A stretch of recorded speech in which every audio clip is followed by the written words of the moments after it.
નમસ્કાર મિત્રો, સ્વાગત છે આપણું વાસાણી હાઉસ ચેનલ પર। આજે આપણે ઘરે જ બનાવીશું હોમમેડ હોટ એન્ડ સોર સૂપ, જે સ્વાદમાં બરાબર રેસ્ટોરન્ટ સ્ટાઇલ પણ એને બનાવવામાં એકદમ સરળ। તો ચાલો આપણે બનાવીએ હોટ એન્ડ સોર સૂપ। તો હોટ એન્ડ સોર સૂપ બનાવવા માટેની સૌપ્રથમ હું તમને સામગ્રી જણાવીશ।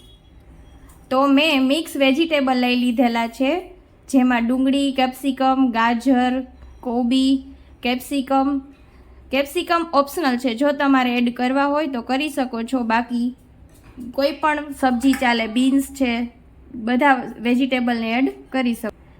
ત્યારબાદ આદુ લસણની પેસ્ટ, આ મેં કોર્નફ્લોરની પેસ્ટ બનાવેલી છે, જેને મેં પાણીની મદદથી આ રીતે પેસ્ટ તૈયાર કરી લીધેલી છે, જેથી આપણે સૂપને થીક બનાવી શકીએ। ત્યારબાદ dark soya sauce, red chilli sauce, green chilli sauce, મરી પાવડર એન્ડ ટોમેટો સોસ।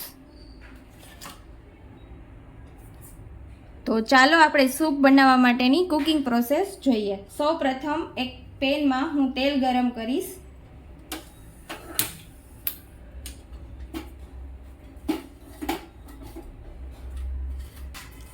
જેમાં મેં 1 થી 2 ટીસ્પૂન જેટલું તેલ એડ કરેલું છે।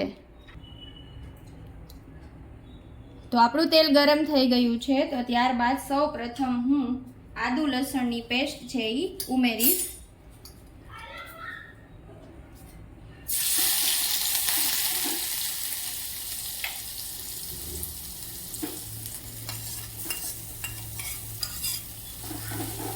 પછી તેને બરાબર આપણે સાંતળી લેવાનું છે। થોડું એવું સંતળાય ત્યારબાદ આપણે બધા જ મિક્સ વેજીટેબલને એડ કરી દઈશું।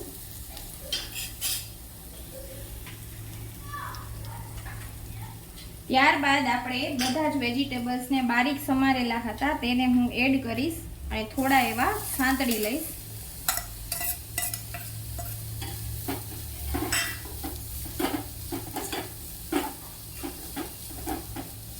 એકદમ બરાબર હલાવી અને થોડું એવું હું મીઠું એડ કરીશ।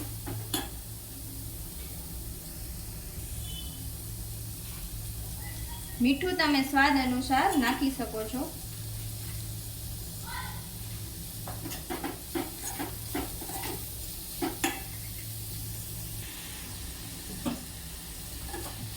તો હવે આપણા બધા જ વેજીટેબલ છે એ અધકચરા બફાઈ જાય ત્યારબાદ આપણે તેમાં બધા જ સોસ છે એ એડ કરીશું।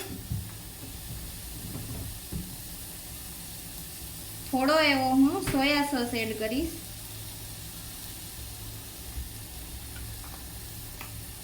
ત્યારબાદ રેડ ચીલી સોસ,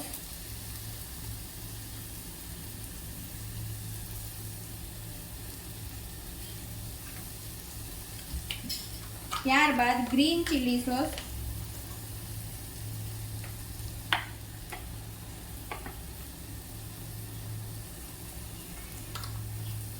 થોડો એવો ટોમેટો સોસ।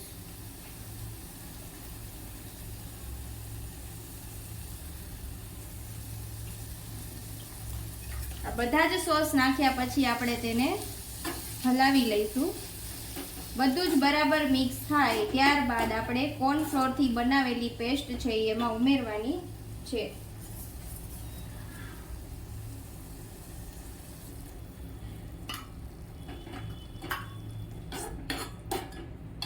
બધું જ બરાબર મિક્સ કરી લઈએ અને ત્યારબાદ 1 થી 2 ગ્લાસ જેટલું હું એમાં પાણી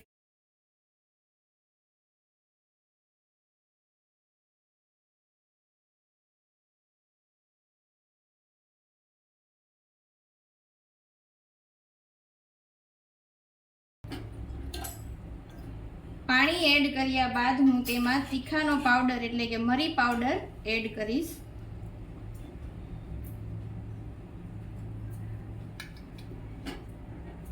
પછી આ સૂપને આપણે સારી રીતે ઉકળવા દઈશું। જ્યાં સુધી ઘટ થાય ત્યાં સુધી આપણે તેને ઉકળવા દેવાનું છે।